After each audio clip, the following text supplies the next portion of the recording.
Hello everyone, कैसे हो आप सब लोग। आज के वीडियो में हम सीखेंगे सीपीआर कैसे देते हैं, है ना। अभी चल रहा है सीपीआर अवेयरनेस वीक।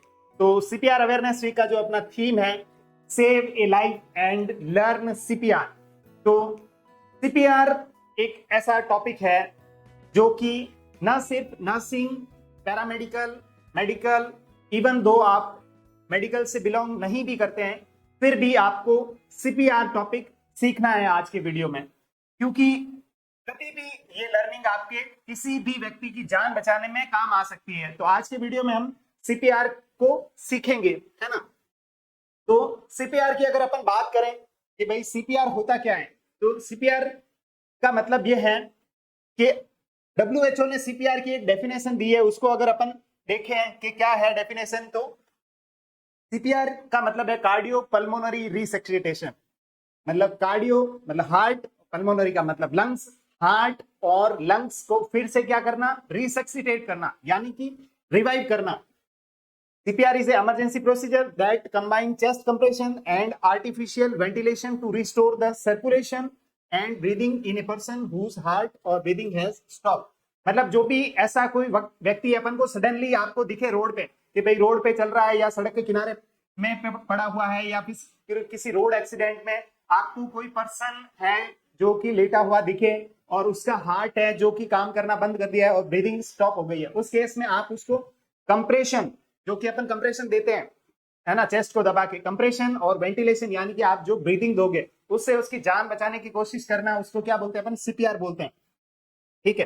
तो सीपीआर, अगर आपको कोई भी ऐसा कार्डियक अरेस्ट का पेशेंट दिख जाता है जो कि सांस नहीं ले रहा और इस तरीके की संदिग्ध अवस्था में दिखता है, तो आपको सीपीआर देने से पहले देख लेना है first response ensure the scene safety. भाई ऐसा नहीं है कि आपको कोई व्यक्ति देखने को मिला, आपने उसको वहीं सीपीआर देना स्टार्ट कर दिया।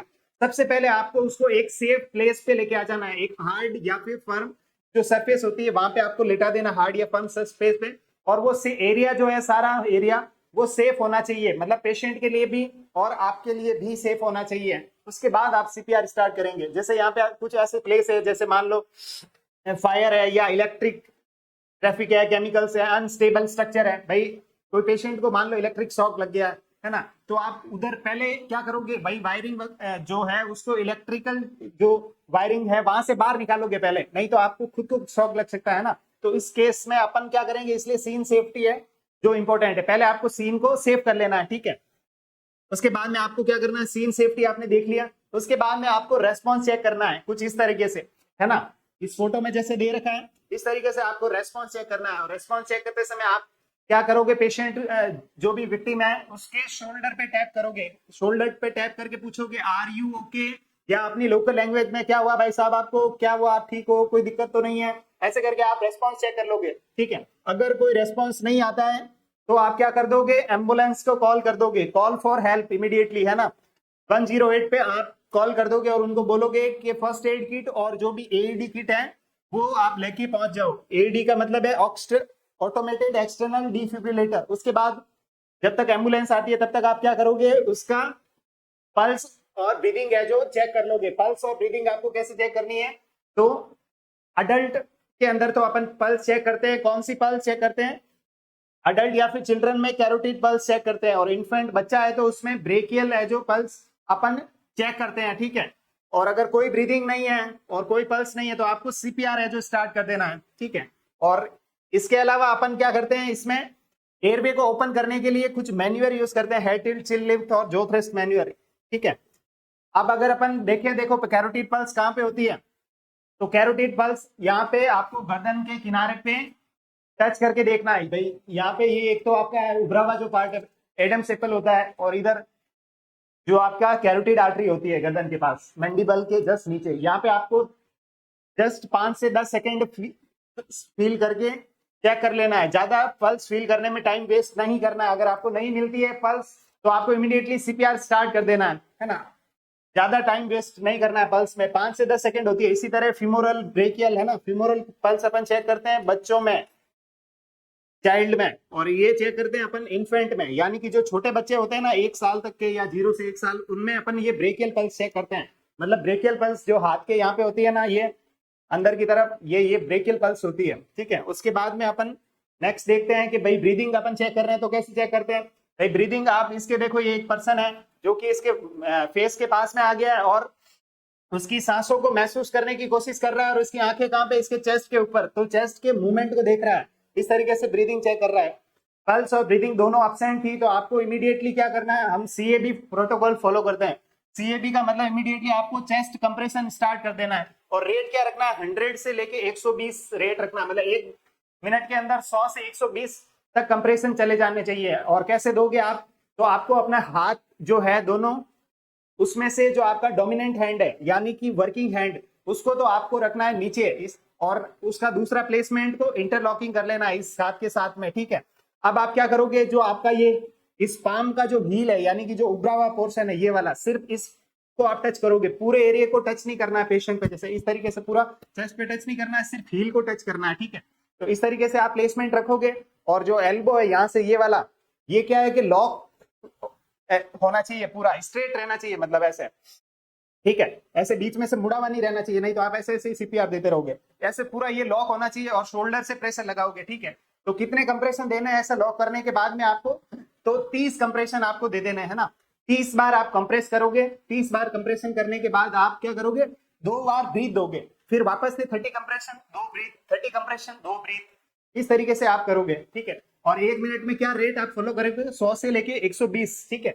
और इसके अंदर आपको जो है वो कितना प्रेस करना है, डेप्थ कितनी रखनी है, तो न्यू बॉर्न में तो 1.5 इंच तक आपको प्रेस करना है और वापस से वो उसको ऊपर भी आने देना है, फिर वापस से प्रेस करना है 1.5 इंच तक, वापस से ऊपर आएगा, इस तरीके से आपको फॉलो करना है। तो न्यू बॉर्न में 1.5 इंच, चिल्ड्रन में 2 इंच और एडल्ट में 5 से 6 सेंटीमीटर यानी कि करीबन 2 से 2.5 इंच, है ना।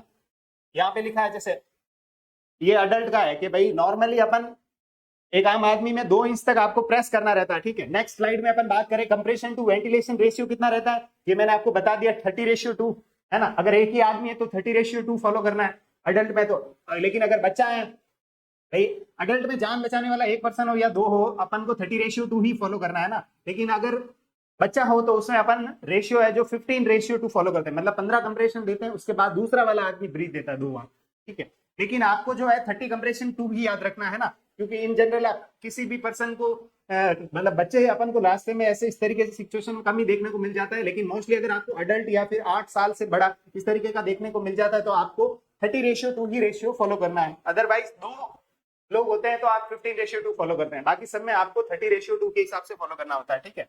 नेक्स्ट अपन बात करते हैं कि भाई आपने कंप्रेशन दे दिया, उसके बाद आप एयरवे, है ना, एयरवे में जैसे ये कुछ ऐसे टेक्निक यूज करते हैं भाई, क्या है कि हो सकता है कि वो पानी में डूब गया हो या कोई ऐसा सिचुएशन रहा होगा तो उसके मुंह में मान लो कुछ फंस गया हो, कोई थैली गली चली गई पानी में था तो, है ना, तो आपको उसको मुंह को देख लेना कि मुंह में कुछ फंस तो नहीं गया।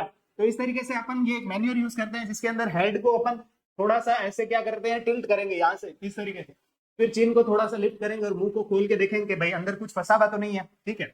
तो ये अपन करते हैं, उसके बाद अपन ब्रीदिंग देंगे, ठीक है, 2 रेस्क्यू ब्रीथ, ये देखो इस तरीके से इसने हेड को टिल्ट करके ये लिफ्ट ब्रीदिंग दे रहा है, तो इससे क्या है कि आसानी से वो है जो ब्रीथ है वो दे पाता है, ठीक है। तो आपको इस तरीके से 2 ब्रीथ दे देनी होती है।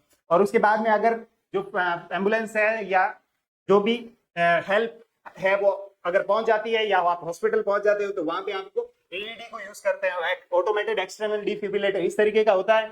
ये पैड है जो ऐसे इलेक्ट्रोड दोनों राइट और लेफ्ट है जो प्लेस कर देते हैं और अपन क्या करते हैं, शॉक को डिलीवर करते हैं, ठीक है। और डिलीवर करने के दौरान पेशेंट को बिल्कुल भी टच नहीं करना है और उसके बाद वापस से सीपीआर देते रहना है। इस तरीके से आप पेशेंट की है जो जान है जो बचा सकते हो। ये जो कुछ पॉइंट है अपन ने इसमें देखे, भाई कोई भी आप पर्सन को देख लेते हो तो आपको इमीडिएटली सबसे पहले क्या कर लेना है, सीन सेफ्टी के भाई सीन सेफ है। उसके बाद में आपने रेस्पॉन्स चेक कर लिया, रेस्पॉन्स नहीं मिला तो आपने हेल्प के लिए बोल दिया। उसके बाद में आपने पल्स और ब्रीदिंग चेक कर ली, अगर नहीं है तो आपने सीपीआर स्टार्ट कर दिया सीएबी प्रोटोकॉल को फॉलो करते हुए। उसके बाद में जैसे ही फर्स्ट एड किट या एडी आ जाता है तो उसके थ्रू आप शॉक डिलीवर कर देते हो, देन आप हॉस्पिटलाइज कर देते हो पेशेंट को।